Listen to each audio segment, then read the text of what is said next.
I am staring at something that doesn't make sense, and I need you to help me understand whether I am losing my mind or whether what I am seeing is actually as disturbing as I think it is. A federal judge just heard arguments about Donald Trump as Golden Ballroom. You've probably seen the headlines. Maybe you rolled your eyes. Another Trump construction project, right? Another gaudy addition to his tacky empire. But here's what barely made it into the coverage. And here's what has me up at 3 in the morning scrolling through 1,200 comments trying to figure out if I am the only one connecting these dots. He's not just building a ballroom. He's rebuilding a secret bunker under the East Wing. And he might be using a money laundering scheme to hide it from congressional oversight. This is my analysis. I could be wrong, but I don't think I am.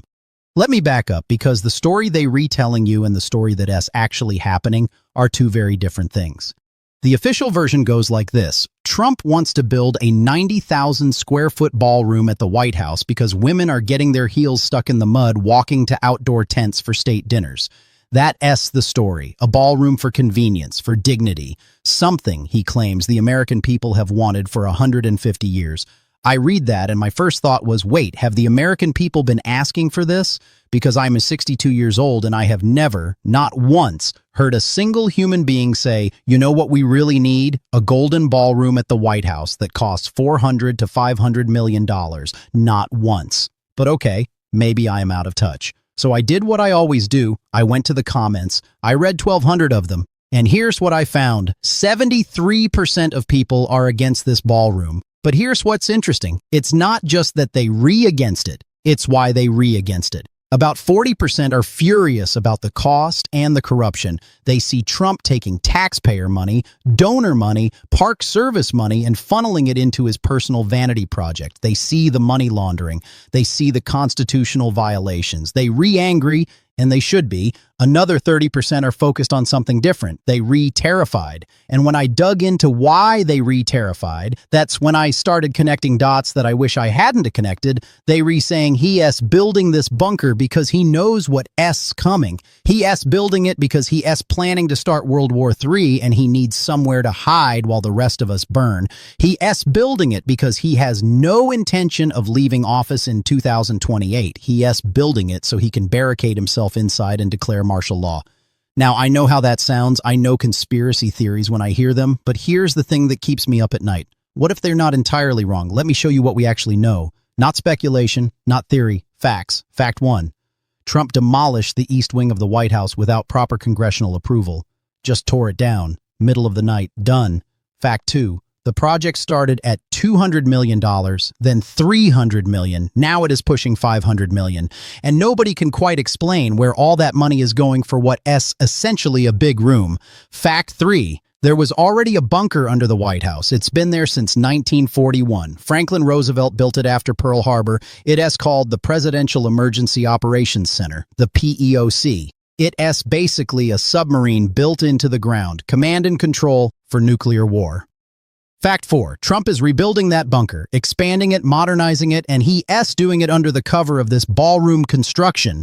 Now, here's where it gets complicated, and this is where I need you to stay with me because this is where the money laundering comes in. The money for this project was originally with the National Park Service. That means it was under congressional jurisdiction. Congress could oversee it. Courts could review it. There were checks and balances. But Trump didn't like that. So, you know what he did? He created a secret slush fund. He transferred the money from the Park Service to something called the Executive Residence Office. It's a White House bank account that you and I probably never heard of before because it is not supposed to be used for major construction projects. It's supposed to be for upkeep. You know, fixing a leaky faucet, repainting a wall, not demolishing an entire wing and building a 90,000 square foot ballroom with a hardened nuclear bunker underneath. And here is what really got the judge's attention. The executive residence staff are now acting as the general contractor for this massive Washington, D.C. construction project. Think about that. The people who normally arrange flowers and manage the House staff are now supposedly overseeing a $500 million construction project with classified military components. The judge basically said, "Are you kidding me? How are they qualified to do that?" And the Department of Justice lawyer, I am not making this up, compared it to Gerald Ford installing a swimming pool in 1977. The judge stopped him cold. He said, "You are comparing a swimming pool to demolishing the East Wing and building a 90,000 square foot addition with a bunker underneath. Those two things are equivalent to you? Ridiculous." I love that, Judge. But here's what I am wrestling with, and this is where I read a comment that really made me think. Someone wrote, "I don't care about the ballroom. I am actually for the bunker. We need updated command and control facilities, but I am against how he's doing this. The secrecy, the money laundering, the lack of oversight, and that person is right. That's the nuanced position that gets lost in all the outrage. Because look, I don't want to be unreasonable here. Do we need a modern, hardened bunker under the White House for command and control during a nuclear crisis? Yeah, probably.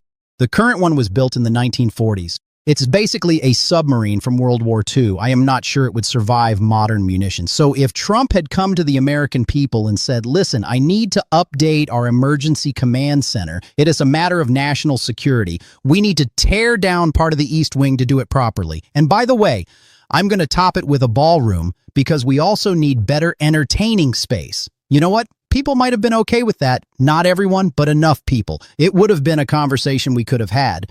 But that is not what happened. Instead, we got the golden ballroom story. We got the women in heels stuck in mud excuse. We got the bizarre claim that Americans have been demanding this for 150 years. And then almost as an afterthought, oh, by the way, there is also a secret bunker, but don't to worry about that. And then the money laundering, the circumventing of Congress, the secret slush fund, the unqualified staff pretending to be general contractors. That is what makes this disturbing, not the bunker itself. The deception around the bunker.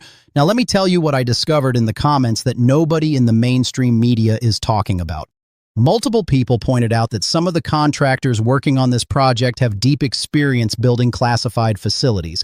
These aren't ballroom builders. These are companies that build SCIF rooms, sensitive compartmented information facilities, the kind of rooms where you discuss top secret intelligence. One commenter did the research. They found that several of the companies involved have contracts with the Israeli government for underground data centers, bunkers that can withstand attacks, facilities designed to survive warfare. And that's when I thought, wait, what if this isn't just a bunker? What if this is a data center? Stay with me, because this is speculation, but it's informed speculation based on who's involved and what they specialize in. Peter Thiel, you know that name, right? Palantir, big tech, big data, big surveillance. He's been very close to this administration, and multiple commenters pointed out that the tech billionaires have been unusually interested in this ballroom project. Why would tech billionaires care about a ballroom? They don't. But they would care about a secure underground data center at the White House where they could install AI systems, surveillance technology, data collection infrastructure, all under the guise of modernizing the presidential bunker. I can prove that what's happening. But look at the pattern, the excessive cost, the secrecy, the involvement of tech infrastructure companies, the resistance to oversight, the money laundering. It adds up to something bigger than a bunker and way bigger than a ballroom. And here's what terrifies me most. A commenter from Denmark wrote something that broke my heart. They said, "We sent our sons to die in Afghanistan alongside Americans. We've been loyal NATO allies for 75 years. And now Trump is threatening to take our territory while building a bunker to hide in while he destroys the alliances that kept us all safe." That hit me hard, because it is true, isn't it? While he is building this fortress, he is dismantling NATO. While he is creating a place to hide, he is making the world more dangerous. While he is spending $500 million on his bunker and ballroom, he is cutting medical care for veterans who actually defended this country. The cognitive dissonance is staggering. Now, I want to address the people who are going to say, I am being hysterical, that I am exaggerating, that this is just normal construction and I am seeing patterns that aren't there. Okay, let's test that theory.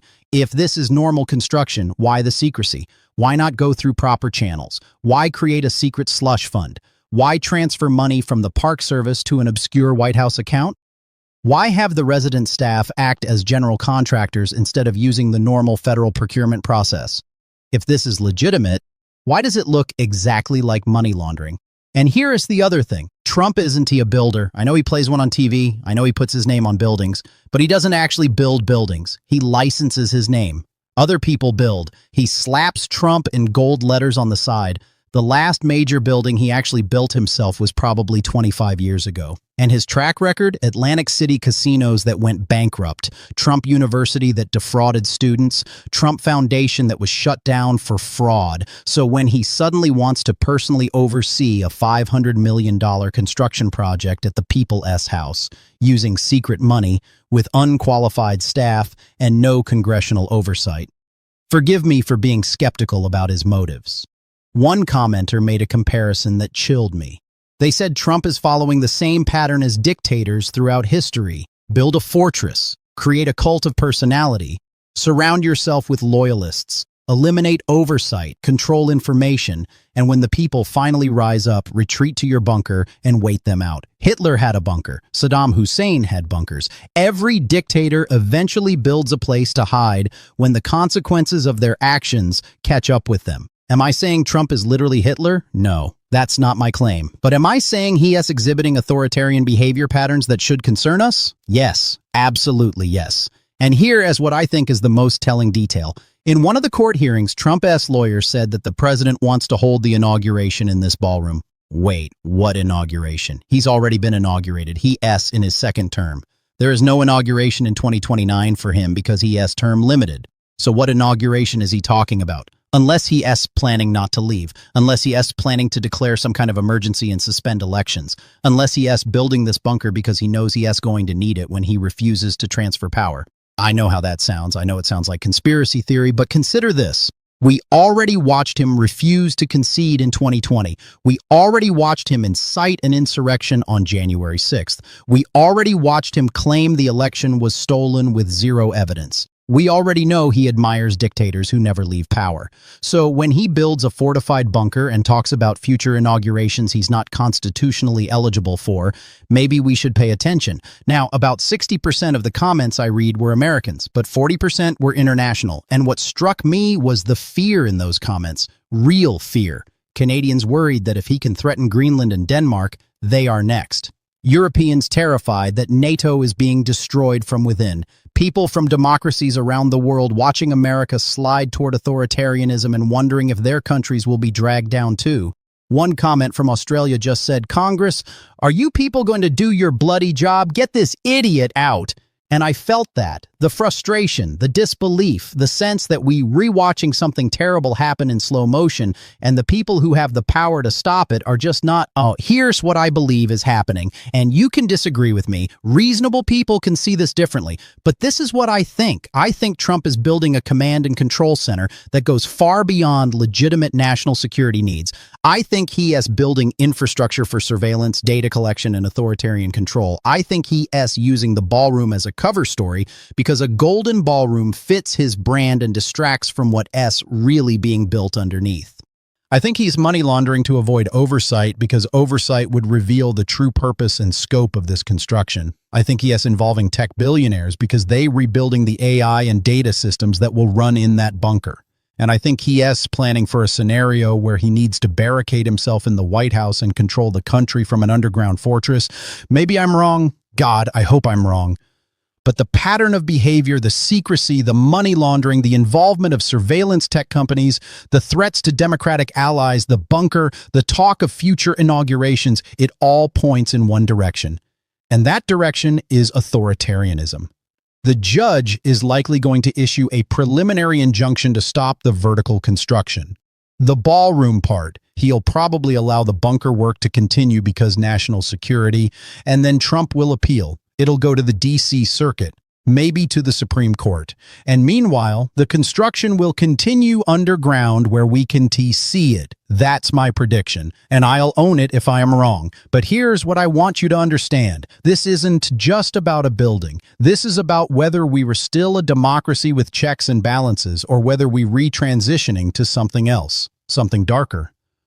When a president can demolish part of the White House without permission, when he can launder money to avoid oversight, when he can build secret infrastructure with unknown purpose, when he can threaten allies and admire dictators and plan for inaugurations that shouldn't exist, we are not in normal territory anymore. And the people who are supposed to stop this, Congress, they were either complicit or cowards. Probably both. So what do we do? Because I'm not just going to complain, I am going to act. And I hope you will too. First, call your representatives. I know, it feels pointless, but do it anyway. Specifically demand oversight of this construction project. Demand transparency about costs and contractors. Demand congressional approval for any major alterations to the White House. Make them go on record. Second, support organizations like the National Trust that are actually suing to stop this. They are the ones who brought this case. They are the ones fighting in court while Congress does nothing. They need resources to continue the legal fight. Third, pay attention. Don T. let this story disappear. Don T. let the media move on to the next outrage while construction continues underground. Keep asking questions. Keep demanding answers. Fourth, document everything. Screenshot the contracts. Save the court filings. Record the testimony. Because when this is over, when we rebuilding American democracy from whatever Trump leaves behind, we going to need a complete record of how it happened and who enabled it. And fifth, vote. In every election, local, state, federal, midterms especially, because if we can flip Congress in 2026, we can start investigations. We can demand accountability. We can begin to repair the damage. I'm going to be honest with you. I am scared. I am scared of what this bunker represents. I am scared of a president who thinks he needs a fortress to protect himself from the American people. I am scared of the surveillance infrastructure being built in secret. I am scared of what happens when someone who has already shown authoritarian tendencies gets access to advanced AI systems in a hardened bunker with no oversight. But I am also still hopeful because I see the comments. I see 73% of people opposing this. I see Americans of all political backgrounds coming together to say this is wrong. I see judges still willing to stand up to presidential overreach. I see organizations still fighting in court. The system is damaged, but it's not dead yet. And as long as we keep fighting, as long as we keep demanding transparency and accountability, as long as we refuse to accept the normalization of authoritarian behavior, we still have a chance. So here's my ask. Share this video, not because I need the views. Share it because people need to know what's really happening. Share it because the mainstream media isn't connecting these dots. Share it because your friends and family might not realize that the ballroom story is covering for something much more sinister. And then do something, anything. Make a phone call, sign a petition, donate to organizations fighting this. Vote, organize, resist. Because if we if we just accept this as normal, then we complicit in whatever comes next. I started this video asking if I'm losing my mind or if what I am seeing is real. After reading 1,200 comments, after researching the contractors, after watching the court hearings, after connecting the dots between the bunker and the ballroom and the tech billionaires and the money laundering, I am convinced. This is real, this is dangerous, and this is our moment to decide whether we're going to stop it or whether we're going to let American democracy die while a con man builds a golden fortress with our money. I know which choice I'm making. I hope you'll join me. Thanks for watching, thanks for caring, and for God's sake, don't let